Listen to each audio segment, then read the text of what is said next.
कर रहा था उस समय आपने चार्ट दिखाई थी वी मार्ट रिटेल की। इसी कंपनी के मैनेजमेंट से आज बातचीत करनी है, लेकिन वो चार्ट स्क्रीन पर लेकर आएगा। हर्षिता कह रही थी इस स्टॉक में हरकत आ रही है और अब 2.5% की मजबूती इंटरव्यू से पहले ही ये स्टॉक दिखाता हुआ।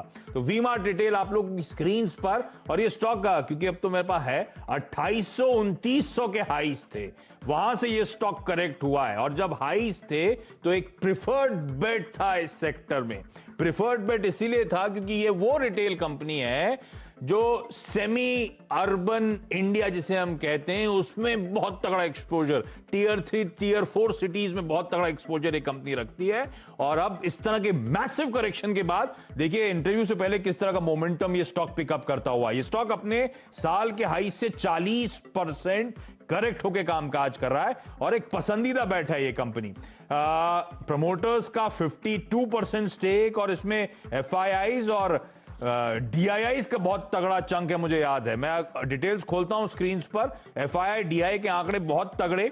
और ध्यान रखिए ये जो इस समय अभी तो लॉकडाउन का सब कंपनीज पे इश्यू है, पर मैं मैनेजमेंट से समझने की कोशिश करूंगा डिटेल में, क्योंकि टीयर 3 टीयर 4 सिटीज पे अब तक बहुत ज्यादा इंपैक्ट नहीं है। हम इंपैक्ट बात करते हैं टीयर 1 सिटीज मुंबई, बेंगलुरु, दिल्ली और चेन्नई जैसे जगहों की, अहमदाबाद जोड़ लीजिए इसमें। टीयर 2 सिटीज पुणे, भोपाल, इंदौर, यहां पे वो स्प्रेड बढ़ता हुआ नजर आ रहा है। टीयर 3 टीयर 4 सिटीज लकीली अब तक अछूती हैं इस पैक से, और ये वो कंपनियां जो उस पैक को बिलोंग करती है। जब वो कोविड के इंपैक्ट के बाद से लॉकडाउन खुलता हुआ नजर आएगा, कामकाज रिज्यूम होगा, तो उन पॉकेट्स पे ज्यादा एक्सपोजर है जहां पर कोविड का इंपैक्ट बहुत ज्यादा पोटेंट नहीं रहा है। इसीलिए इस तरह के स्टॉक्स को रडार पे रखना है। प्रकाश गाबा सर हैं, उनसे पहले बातचीत करता हूं, फिर स्टॉक पे लौटूंगा।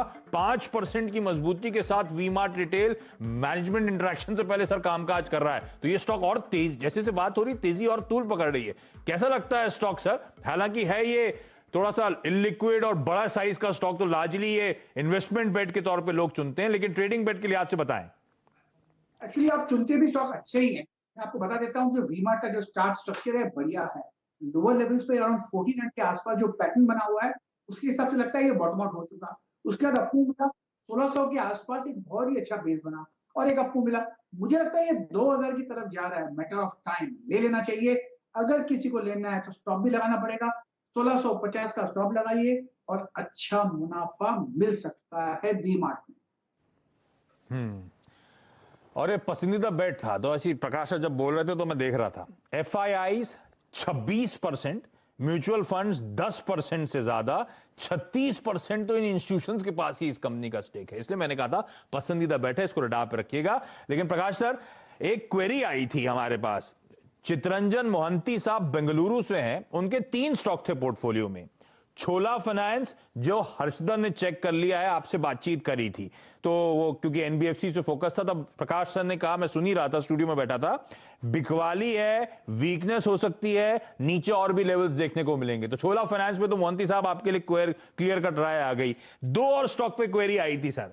एक उसमें एमएनएम का स्टॉक है और दूसरा बजाज फाइनेंस। दोनों आज ऑलमोस्ट इक्वल मैग्नीट्यूड से गिरे हैं। 7-7.5% की कमजोरी दोनों स्टॉक्स में है।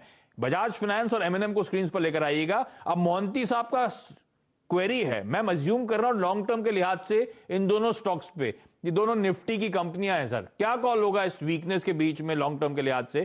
क्या एक्यूमुलेशन के जोन में नजर आती है क्या ये काउंटर्स? आगे की चाल कैसी रहेगी आपके हिसाब से?